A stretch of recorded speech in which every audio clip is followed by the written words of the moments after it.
नमस्कार, मैं डॉक्टर मानक जैन। आज हम बीए पाठ प्रथम के प्रथम प्रश्न पत्र का अध्ययन करेंगे और आज के क्रम के तीसरे पार्ट में हम पढ़ेंगे वैदिक सभ्यता अथवा आर्य सभ्यता क्या थी। वैदिक सभ्यता के अध्ययन की जानकारी हमें वेदों से प्राप्त होती है। वैदिक सभ्यता से आर्यों की राजनीतिक, सामाजिक, धार्मिक, आर्थिक स्थिति की जानकारी मिलती है। वैदिक युग को मूलतः विद्यार्थियों दो भागों में बांटा जाता है। पहला है ऋग्वैदिक अथवा पूर्व वैदिक सभ्यता और दूसरा है वैदिक अथवा उत्तर वैदिक सभ्यता। ऋग्वैदिक तथा पूर्व वैदिक सभ्यता की अब हम विस्तार से चर्चा करेंगे और सर्वप्रथम हम देखेंगे कि सामाजिक जीवन कैसा था। पहला है इसका पार्ट पारिवारिक जीवन। आर्यों ने समाज की आधारभूत इकाई परिवार थी। ऋग्वैदिक परिवार पितृसत्तात्मक होता था। परिवार का मुखिया संपूर्ण परिवार पर अपना आधिपत्य रखता था। अन्य सदस्यों को उसकी आज्ञा का पालन करना आवश्यक था। तात्कालिक समाज में जन धन की सुरक्षा के लिए सामूहिक परिवार की व्यवस्था परम आवश्यक थी। पिता के पश्चात परिवार का गृहपति प्राय सबसे बड़ा पुत्र बनता था। परिवार में गृहपति का विशिष्ट महत्व और आदर होता था। गृहपत्नी पर घरेलू कार्यों की संपूर्ण जिम्मेदारी होती थी। पुत्र न होने पर गोद लेने की प्रथा भी प्रचलित थी। दूसरा है भोजन और पेय पदार्थ। ऋग्वैदिक व्यक्तियों के भोजन में दूध का विशेष महत्व था। दूध तथा उससे बनने वाली वस्तुओं का व्यापक रूप से प्रयोग किया जाता था। भोजन शाकाहारी ही नहीं, मांसाहारी भी होता था। प्राय भेड़, बकरी व बैल का गोश्त लोग भूनकर खाते थे। गाय को पवित्र माना जाता था। सोमरस और मदिरा का प्रयोग होता था। ऋग्वेद में यद्यपि मदिरा पान को अधार्मिक व अपराध प्रेरक बताया है, परंतु मदिरा पान का अधिक महत्व था। नेक्स्ट है आमोद प्रमोद के साधन। जीवन के प्रति आर्यों का स्वास्थ्य आशावादी दृष्टिकोण था। मनोरंजन के प्रमुख साधन संगीत, नृत्य, जुआ, शिकार, रथ दौड़, धुत क्रिया आदि थे। संगीत के ऋग्वैदिक कालीन लोग विशेष रूप से प्रेमी थे। गायन और वादन दोनों का ही प्रचलन था तथा ढोल, मंजीरे, बांसुरी, बीन और वीणा बजाई जाती थी। नेक्स्ट है वेशभूषा और प्रसाधन। आर्य सूत, ऊन, रेशम और मृग चर्म से बने वस्त्र पहनते थे। उनकी वेशभूषा में सादगी थी। यद्यपि वस्त्रों की कुशल सिलाई और कढ़ाई से वे परिचित थे।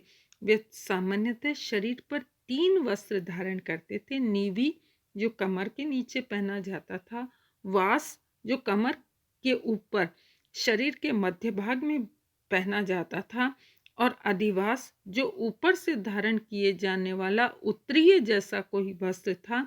विवाह के अवसर पर वधू एक विशेष वस्त्र धारण करती थी जिसे वधूय कहते थे।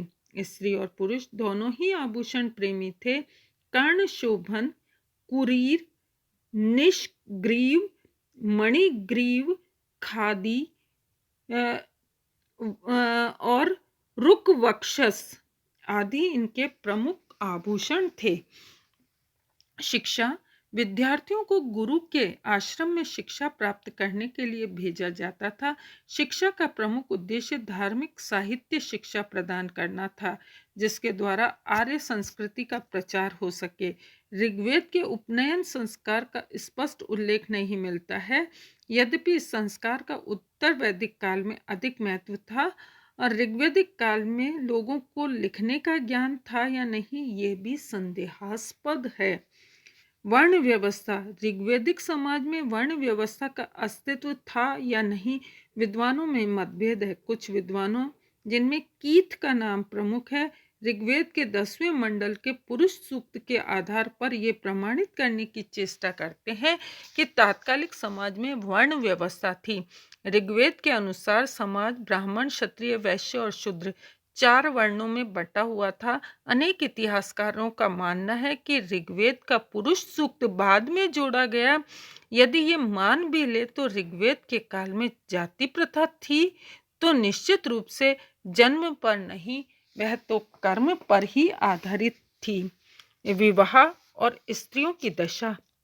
ऋग्वेद में बाल विवाह का प्रचलन नहीं था। विवाह एक धार्मिक और पवित्र कार्य समझा जाता था। विवाह के बिना जीवन अपूर्ण था। बहु विवाह की प्रथा थी। सती प्रथा का तात्कालिक समाज में प्रचलन नहीं था। विधवा विवाह का प्रचलन था। इस प्रकार संक्षिप्त में ये कहा जा सकता है कि ऋग्वैदिक काल भारतीय नारीत्व का आदर्श और गौरवशाली युग था। इस युग में सर्वत्र स्त्रियों के प्रति आदर और सम्मान था। यज्ञ में पत्नी की अनिवार्यता इस बात का स्पष्ट प्रमाण है कि स्त्रियों की दशा विशेष रूप से महत्वपूर्ण थी। स्त्रियों की शिक्षा पर पर्याप्त ध्यान दिया जाता है। इसी कारण अपाला, विश्वधारा, घोषा, लोपा, मुद्रा आदि स्त्रियों ने भी मंत्र रचना की। पिता की संपत्ति का अधिकारी पुत्र होता था, किंतु पुत्र नहीं होने पर पुत्री भी उत्तराधिकारिणी होती थी। अब हम देखेंगे कि आर्यों का सामाजिक जीवन कैसा था। आर्यों का राजनीतिक जीवन कैसा था। अभी तक हमने सामाजिक जीवन पर चर्चा की। ऋग्वेद के तात्कालिक राजनीतिक व्यवस्था पर व्यापक प्रकाश पड़ता है। राजनीतिक दृष्टि से समाज निम्नलिखित भागों में विभक्त था।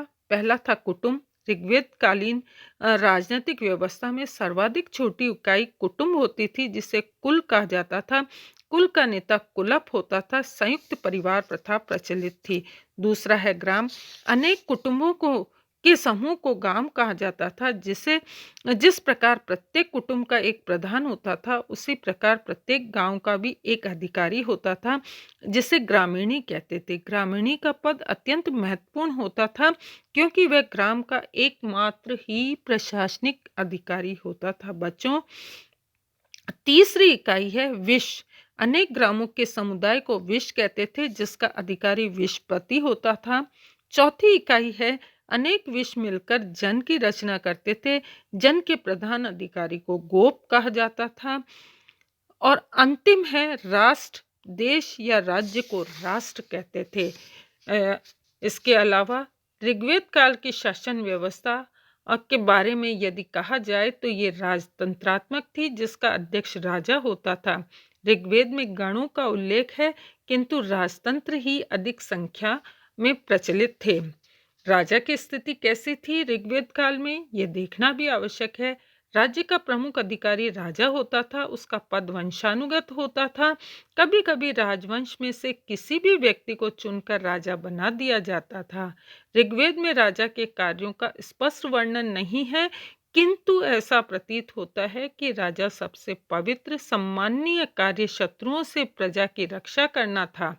राजा निरंकुश नहीं थे। राज्याभिषेक के समय जनता के हित में ही कार्य करने की उसे शपथ लेनी पड़ती थी। राजा को जनता कर देती थी, जिसे बलिहत कहते थे। नेक्स्ट है पुरोहित और सेनानी। ऋग्वेद में पुरोहित एक शिक्षक, पथ प्रदर्शक, दार्शनिक, मित्र के रूप में राजा का प्रमुख साथी होता था।